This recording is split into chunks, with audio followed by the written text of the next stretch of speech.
Assalamualaikum warahmatullahi wabarakatuh. Jumpa lagi bersama saya Bahtiar Movie dalam channel 1000 Jalan.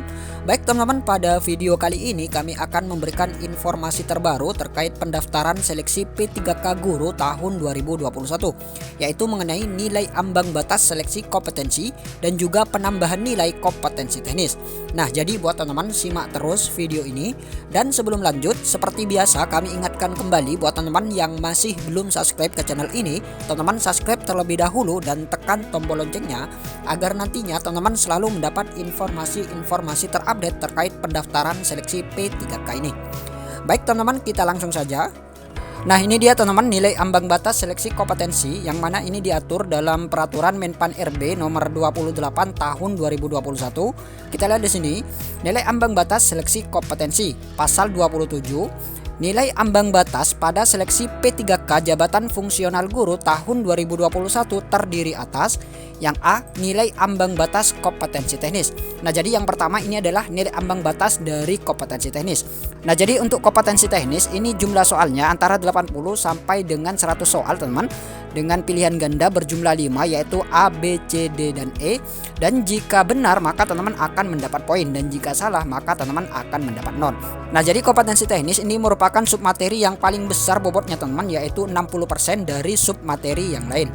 Kemudian yang B, nilai ambang batas kumulatif kompetensi manajerial dan sosiokultural.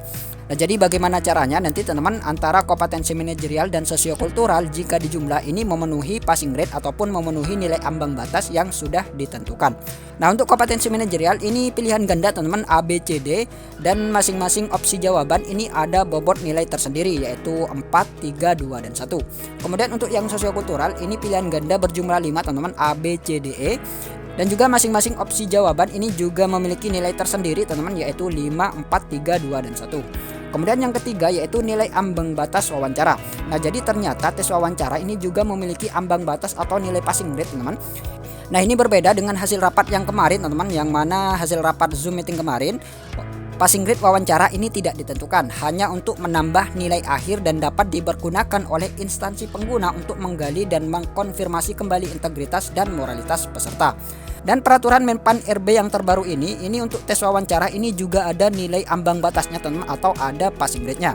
Jadi inilah 3 passing grade yang nantinya harus teman-teman penuhi untuk bisa lolos menjadi ASN P3K. Yang pertama adalah kompetensi teknis, kemudian yang kedua yaitu kumulatif antara kompetensi manajerial dan sosiokultural, kemudian yaitu tes wawancara. Kemudian paragraf yang ke-6 kita lihat di sini.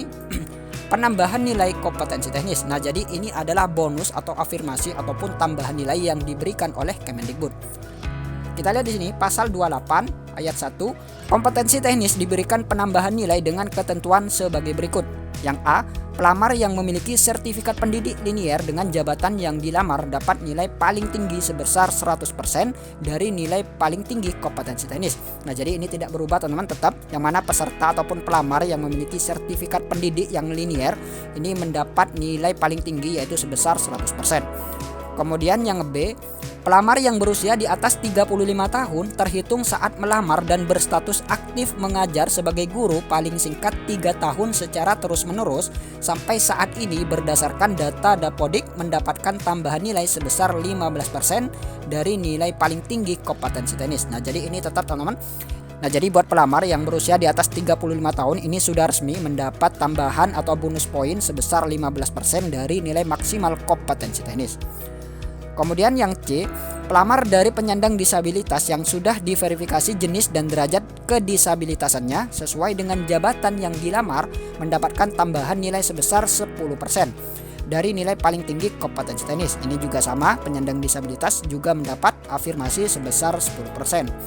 Kemudian yang D, pelamar dari THK2 dan aktif mengajar sebagai guru paling singkat 3 tahun secara terus-menerus sampai dengan saat ini berdasarkan data Dapodik mendapatkan tambahan nilai sebesar 10% dari nilai paling tinggi kompetensi teknis. Nah, ini juga sama teman-teman. Untuk guru honorer THK2 yang masih aktif mengajar paling singkat ini 3 tahun terakhir mendapat afirmasi atau bonus poin sebesar 10% dari nilai maksimal kompetensi teknis. Kemudian kita lihat yang E, dalam hal pelamar mendapatkan tambahan nilai sebagaimana dimaksud dalam huruf A sampai dengan huruf D secara kumulatif, diberikan nilai kompetensi teknis tidak lebih dari nilai paling tinggi kompetensi teknis sebesar 100%. Nah, jadi passing grade ataupun afirmasi ini berlaku kumulatif teman-teman. Jadi apabila teman-teman mendapat 2 afirmasi, maka 2 afirmasi tersebut nanti akan dijumlahkan teman-teman atau digabungkan dan tidak lebih dari 100% nilai maksimal kompetensi teknis.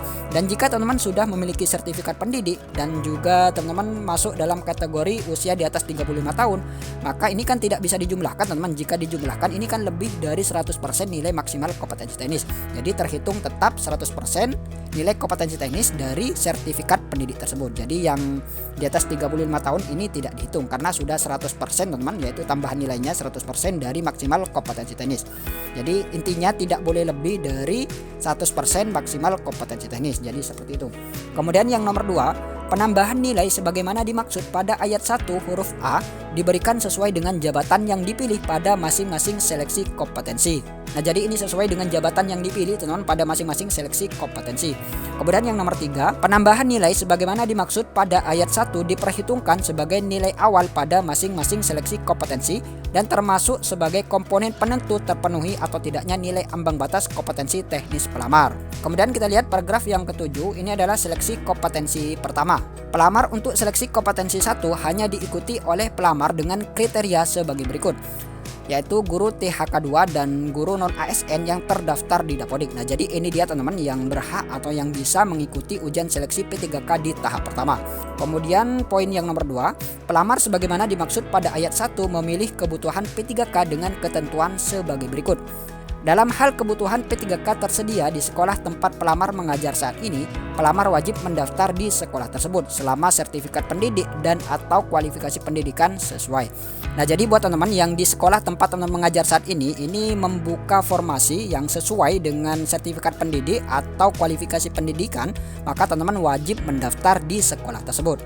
Kemudian kita lihat yang B, jabatan yang sudah dilamar oleh pelamar sebagaimana dimaksud dalam huruf A tidak dapat dilamar oleh pelamar yang berasal dari sekolah lain. Nah, jadi ini khusus guru honorer yang ingin mendaftar di sekolah lain teman-teman, yang mana jika jabatan sudah dilamar oleh pelamar di tempat itu sendiri, maka tidak dapat dilamar oleh pelamar yang berasal dari sekolah lain.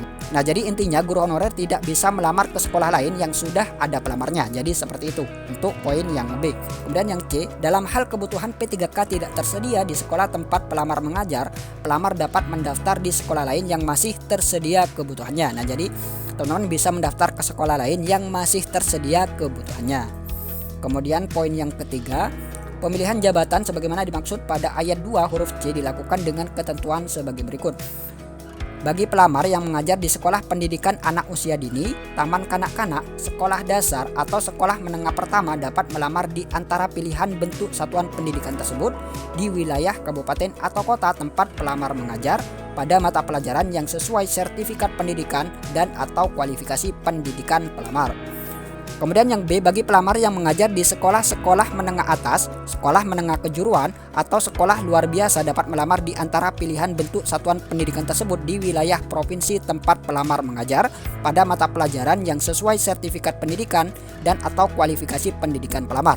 Kemudian yang C, bagi daerah provinsi yang memiliki kewenangan mengelola sekolah pendidikan anak usia dini, taman kanak-kanak, sekolah dasar, sekolah menengah pertama, sekolah menengah atas, sekolah menengah kejuruan, dan sekolah luar biasa, pelamar yang mengajar di sekolah pendidikan anak usia dini, taman kanak-kanak, sekolah dasar, sekolah menengah pertama, sekolah menengah atas, sekolah menengah kejuruan, atau sekolah luar biasa dapat melamar di antara pilihan bentuk satuan pendidikan tersebut di wilayah provinsi tempat pelamar mengajar pada mata pelajaran yang sesuai sertifikat pendidik dan atau kualifikasi pendidikan pelamar. Kemudian yang nomor 4, pemilihan kebutuhan P3K jabatan fungsional guru pada seleksi kompetensi pertama sebagaimana dimaksud pada ayat 2 dan ayat 3 dilakukan bersamaan dengan pembuatan akun pada SSCSN. Nah, jadi buat guru honorer yang memiliki kesempatan mengikuti ujian seleksi P3K pertama, ini nanti bersamaan teman-teman antara pembuatan akun dan juga memilih formasi di SSCSN. Jadi seperti itu. Kemudian yang nomor 5, panitia penyelenggara seleksi akan melakukan verifikasi untuk melihat kesesuaian antara syarat jabatan dengan kebutuhan P3K yang akan dipilih. Kemudian yang nomor 6, berdasarkan hasil verifikasi sebagaimana dimaksud pada ayat 5, panitia penyelenggara seleksi mengumumkan pelamar yang berhak mengikuti seleksi kompetensi 1. Nah, jadi seperti itu teman-teman. Baik teman-teman, itulah sedikit info dari kami. Semoga video ini bermanfaat. Wassalamualaikum warahmatullahi wabarakatuh.